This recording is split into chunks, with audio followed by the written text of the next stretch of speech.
Hey YouTube family. Take two. Hey YouTube family, this is Robin, Rockin' Robin VSG, coming at you on the 17th of December 2014. I had my surgery on October 1st with Dr. Sergio Quinones, the best surgeon ever, in Tijuana, Mexico at Santa Fe Medical Center. My starting weight, actually, I'll just go with my highest weight because that was during this year sometime. My starting weight was 422. My highest weight was 422. And I didn't come at you. I seem to have like a 3-week pattern or something of not making a video on my weeks. So I did not come at you last week or the week before. So I had been on like a 4-pound. It's losing 4 pounds a week, and I just kept doing it, so it was like a pattern. The week after that, I lost 2.4, I believe. I went from 340 down to 377.6. 340 down to 337.6. So I had lost like 2.4 pounds. And then last week, if you watched my previous video, you know I had a gain. I was up to 343. Yeah, I was up to 343.4. So it was like a 5-pound gain, and I was not a happy camper at all. I was really upset. I said I was going to talk a little bit about that today. I was not choosing the right foods to eat, but well, first let me tell you, this week I lost all of that, plus another 2 My weight is at 334.8. So, yeah, I lost like 8.6 pounds. I didn't do the math, but it is lower than what I was previously before the gain. So I lost in like 2 weeks. That would have put me at like 1.4 pounds lost for each week, which is fine with me. I'm completely happy with that. So back to what I was saying, I don't really get it because I know I wasn't eating right. Either I didn't eat anything that week, or because I was at my grandparents', or I ate crap all day long.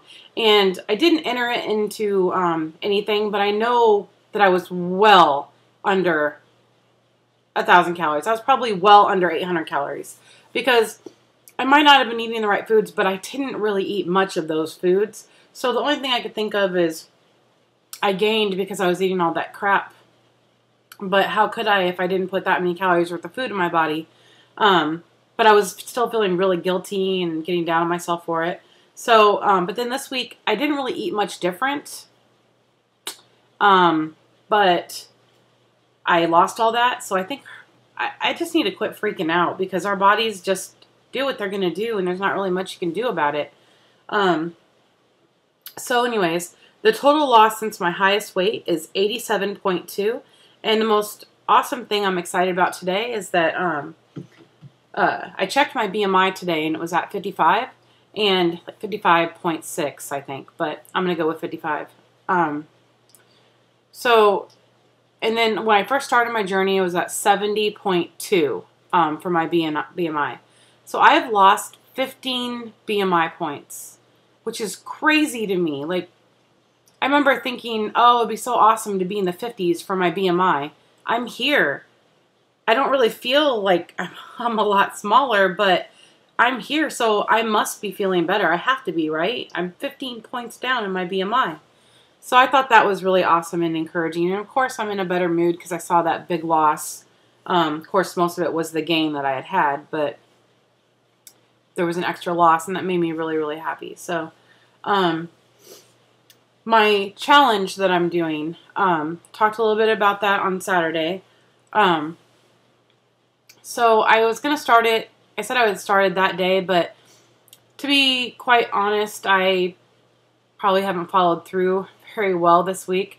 But that's not the total reason why I'm actually starting today, but that is some of it, to be honest. So I'm actually starting my challenge today, and partly because I have a vacation coming up February 1st through the 7th, and we decided to go to Nashville, Tennessee, just me and my husband. So I want to hold myself accountable and continue with my challenge throughout that week. They do have a gym there, a pretty nice gym. It's a nice resort that we're staying at. So, yeah. So that's what I'm going to do. I'm going to continue through that week. And it should go till February 11th. So about 4 days after I get back, I'll still be going on my challenge. I'm not going to challenge myself to a certain number of pounds lost or anything like that. It's just based upon how much I've worked out and how many numbers. So again, my challenge to myself is for the workout, 3 workouts on this gym behind me per week, and at least 1 after burn weight type of workout. It's more like just with your own body weight, but just something that really gets your muscles burning. I did one last week that really made my legs still hurt, and it was like 5 days ago. So I probably will stick with at least trying to get some of that one done once per week. And then the other half is I want to get, let's see,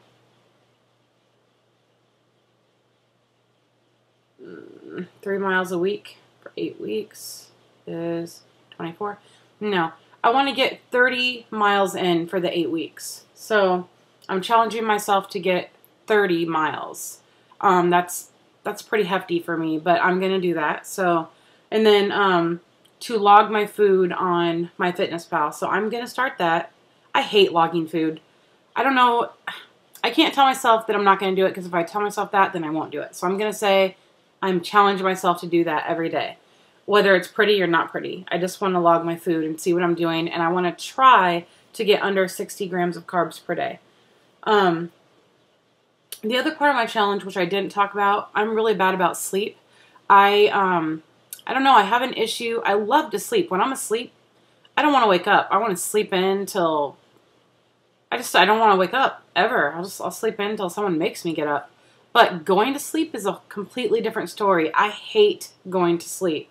I feel like I'm losing something, and I don't know what it is with me, but it's like, once I went to sleep, the day's done, and I can't do anything else about the day or anything. So I keep myself up because I want to keep doing whatever I'm doing, whether it be watching TV, playing games, scrapbooking. I just want to keep doing what I'm doing, and I don't want it to end, if that makes any sense. So I usually end up staying up till 3, sometimes 4 in the morning, sometimes later. And then I sleep till like noon, and it's just not healthy for me. So I'm going to try to get back on a better schedule. And because of me, my daughter is actually on a really bad schedule as well. So maybe if I get on a good schedule, I can help her to get a good schedule down as well. So I'm going to try to be in bed before 1 a.m. for the first 4 weeks. Before 1 a.m. That's huge for me. Huge. So don't make fun of me. Don't make fun of me. Before 1 a.m. And then we'll see how that goes after those 4 weeks. My date. So what we ended up doing was my husband took me to Des Moines, Iowa. There's this little place called Valley Junction in Des Moines, Iowa. It's like the original downtown of Des Moines.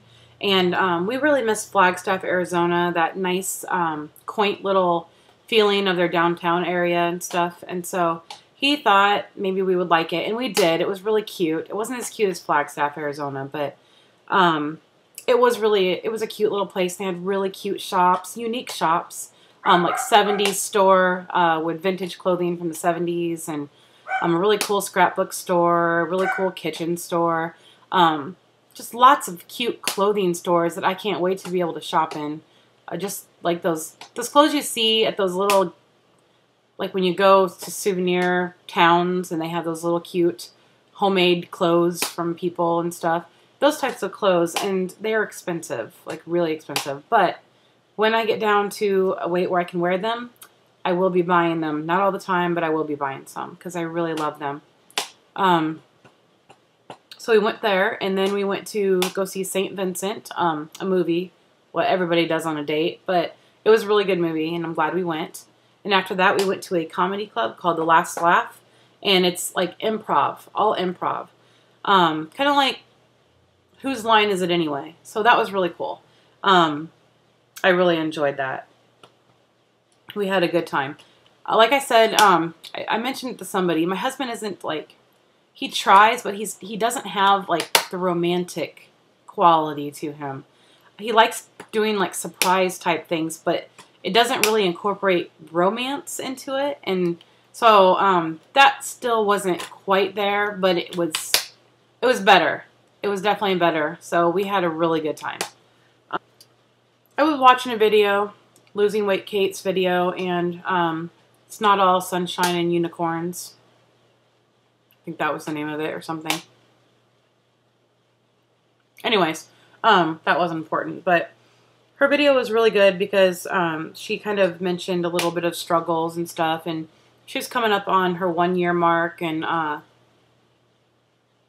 she just was kind of down about things, and I really identified with it, and this is my 11 weeks right now, and I already identified with her, and I was just like, I need to write down some things to myself. So I did, and I can't really read them because I'll sound like a first grader trying to read something, but just the general idea was that I think what I've taken so far from this journey is that it is possible.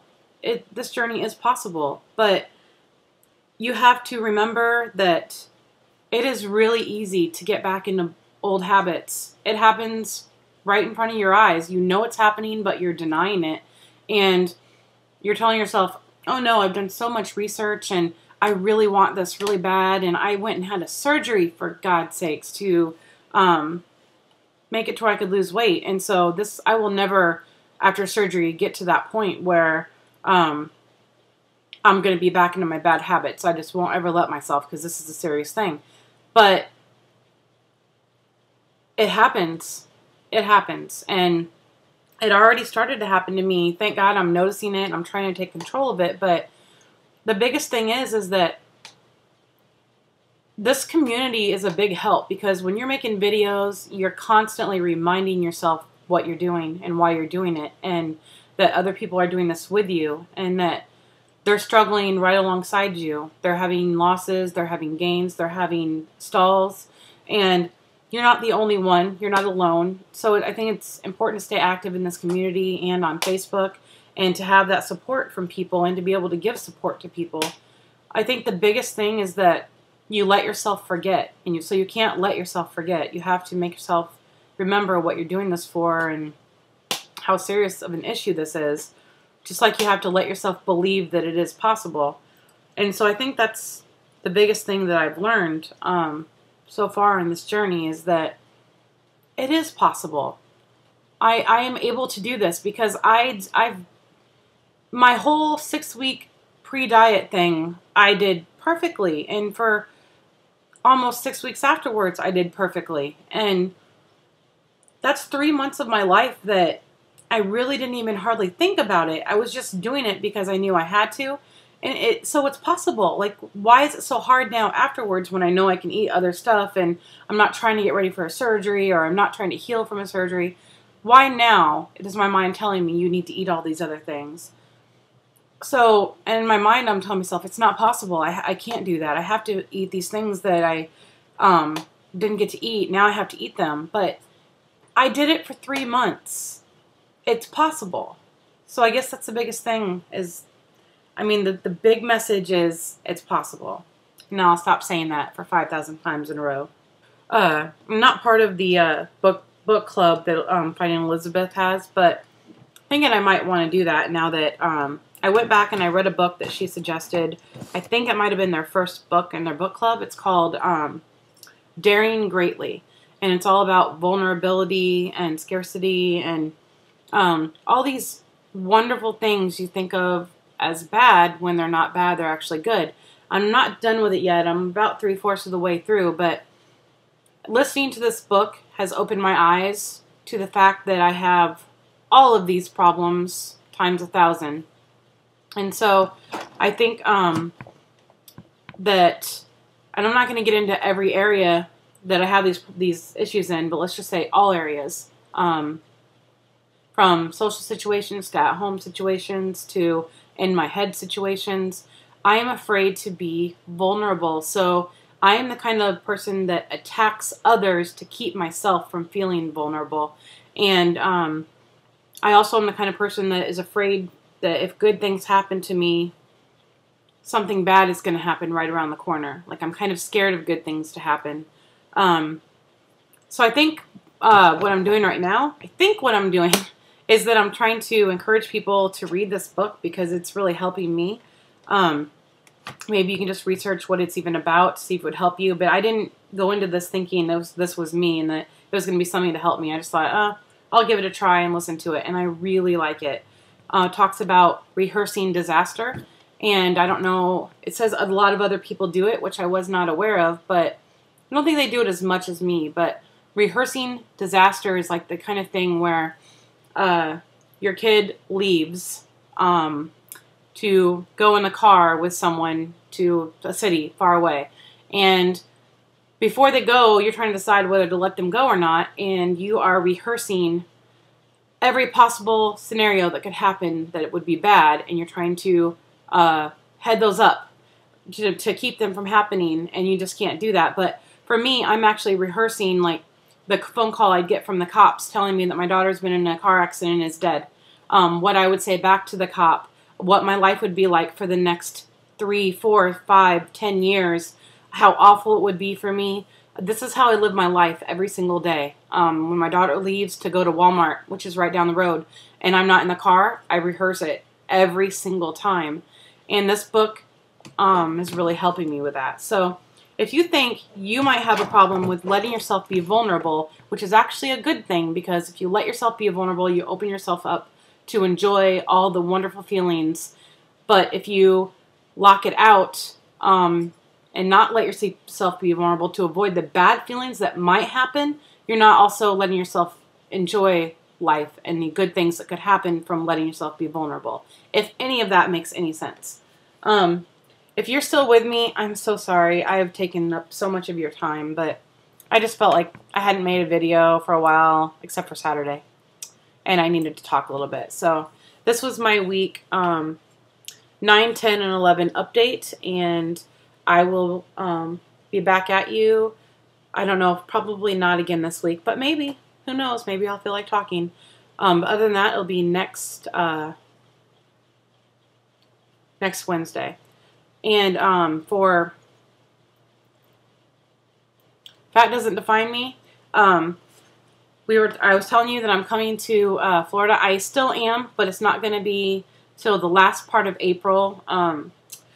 So I'm still coming, and I still want to meet you. So we'll have to talk about that some more or something. But that's another thing I was going to tell you guys all is that I'm taking another vacation. I'm really fortunate right now, but taking another vacation with my cousin Autumn and her husband Mike, and my husband and my 2 daughters. We're going to Florida. We're going to stay in a beach resort, and I think we're staying in Orlando for a couple of nights as well.